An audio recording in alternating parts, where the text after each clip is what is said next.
Let's learn how to master the Spanish verb ser. In the first part of this video, I'm going to teach you how and when to use the verb ser. Then, you'll watch a fun story that demonstrates all the concepts that you've just learned. And finally, you'll watch the story again with English subtitles to check your comprehension. Let's get started. The first thing to know about the verb ser is that it's one of the two to-be verbs in Spanish. The next thing to know is how to use the verb ser. Let's look at how it's conjugated in the present tense. Yo soy translates to I am. So you could say yo soy alto, which means I am tall. Or yo soy María, which means I am Maria. Yo soy, followed by your name, is the most common way to introduce yourself to people. Tú eres translates to you are. So you could say tú eres bajo, which means you are short. Or tú eres mi novio, which means you are my boyfriend. However, usted is a more formal form of tú. So you could say usted es amable, meaning you are kind. Or usted es inteligente, which means you are intelligent. Él es and ella es mean he is and she is, respectively. For example, ella es lista, meaning she is smart. Or él es guapo, which means he is handsome. Usted es also translates to you are. Moving to plural forms, nosotros somos is we are. So you could say nosotros somos amigos, meaning we are friends. Or nosotros somos alumnos, which means we are students. Vosotros sois translates to you are, referring to a plural you. The pronoun vosotros is used solely in Spain, while in Latin American countries they use the pronoun ustedes, which we'll see in a moment. So, in Spain, you could say vosotros sois primos, meaning you are cousins. Or vosotros sois españoles, which means you are Spanish. Ustedes son also means you are in plural form, used in Latin American countries as an equivalent of vosotros. So you could say ustedes son amables, meaning you are kind, or ustedes son profesores, which means you are teachers. Ellos son and ellas son translates to they are. One example is ellos son artistas, meaning they are artists. Another example would be ellas son cantantes, which means they are singers. Now that we know how to use it, let's see when. Remember, ser is one of the two verbs that mean to be, the other one being the verb estar. So how do we know when to use ser and when to use estar? It's simple. The key use of ser is in relation to long-term or permanent characteristics. These could be personality traits or appearance markers intrinsic to people's identities. Remember that ser is about essence or nature, things that typically don't change.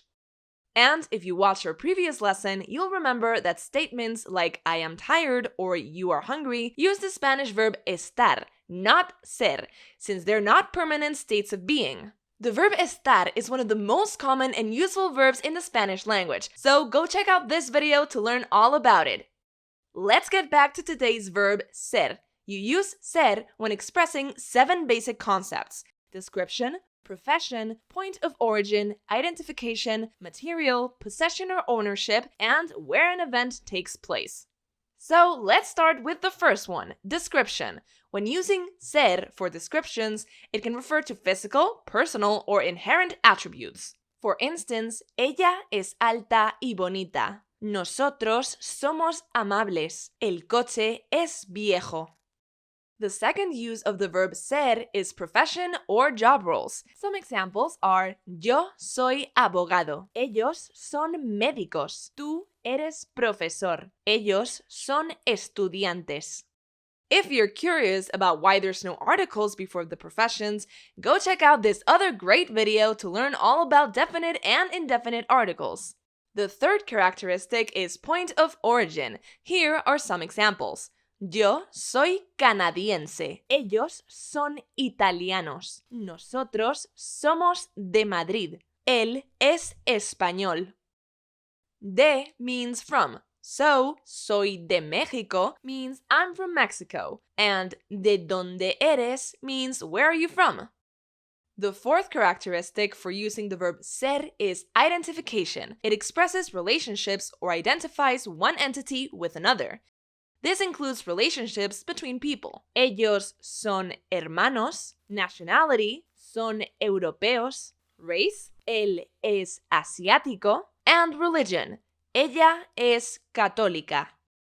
Additionally, ser can also identify objects. Estos son mis libros. The fifth use of ser is to talk about material. For example, la camisa es de algodón, or el anillo es de oro. The second to last use of the verb ser is when talking about possession or ownership. Let's look at some examples. Es mi casa means it's my house. El libro es de Juan translates as the book is Juan's. Son sus amigos means they're her friends. Ese es el coche de mis padres translates to that's my parents' car. Another example would be es el perro del chico. Finally, the last use of the verb ser is to talk about where an event takes place. So here, ser could be interpreted as takes place. Here are some examples. La reunión es en mi oficina means the meeting takes place or is in my office. La fiesta es en su casa translates as the party is at their house. El evento es en el colegio, which means the event is at the school. We also use ser when it comes to the specific time or date of an event. For example, son las 2 means it's 2 o'clock, and hoy es lunes means today is Monday. Now that we have all the tools to master the uses of the verb ser, we're going to move on to a story that includes the one you'll hear most often. But before that, really quick, let's take a look at some fun idiomatic expressions with ser. Ser pan comido means to be a piece of cake. Ser un encanto means to be charming. Ser un sol translates to be a deer. Now let's watch this fun story to see the uses of the verb ser in action. Make sure you watch until the end to find out what happens.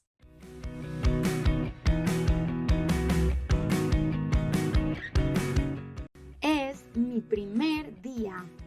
¿Cuál es tu primera clase? Historia. ¿A qué hora es? Es ahora. Hasta luego. ¿Es aquí la clase de historia? Sí, hola, soy María. Hola María, soy Ana. ¿Eres nueva aquí, Ana?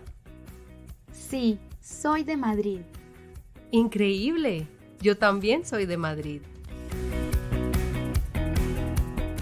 ¿El libro es tuyo? Sí, es el libro de historia de primer año. También soy de primer año.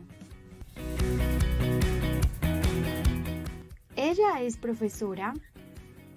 If you like this video, you'll love the upcoming beginner-friendly FluentU course. It's going to have more engaging stories with helpful teacher explanations. It will be organized in a way that's more effective for learning and is perfect for beginners. It will contain exclusive content that you won't be able to find anywhere else and also integrate clips from movie scenes, TV shows, and more. You'll also get personalized quizzes and speaking questions to make it all stick. To try FluentU right now for free, click the link in the description below and start your free 2-week trial. FluentU is also currently having a sale, so now is the perfect time to check it out. In addition to this new course, the FluentU app also has thousands of authentic videos, including movie scenes, clips from TV shows, TED Talks, and music videos, all of which have interactive subtitles. Each word has a context-specific definition, with examples written by language experts, so you never waste time with definitions that are too general or inaccurate, as well as video examples of native speakers using the vocab. Sí, es profesora. Hola, soy vuestra profesora. La profesora es muy graciosa. Sí, y la clase es muy interesante. Es de cristal. ¡Qué gracioso!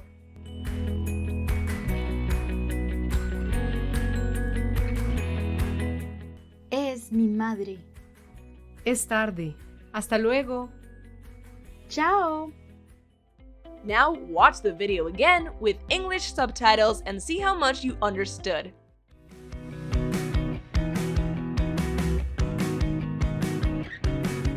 Es mi primer día. ¿Cuál es tu primera clase? Historia. ¿A qué hora es? Es ahora. Hasta luego. ¿Es aquí la clase de historia? Sí. Hola, soy María. Hola María, soy Ana.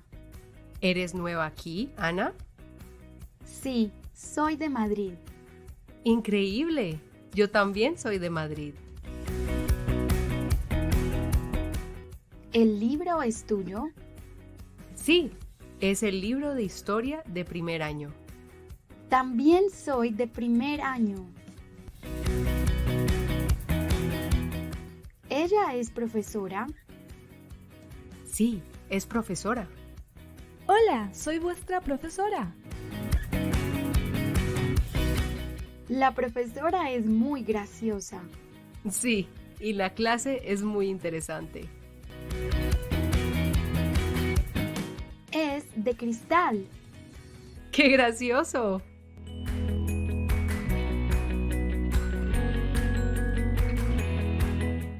Es mi madre. Es tarde. Hasta luego. Chao. In this next video, you'll learn all about subject pronouns with another fun story. Check it out!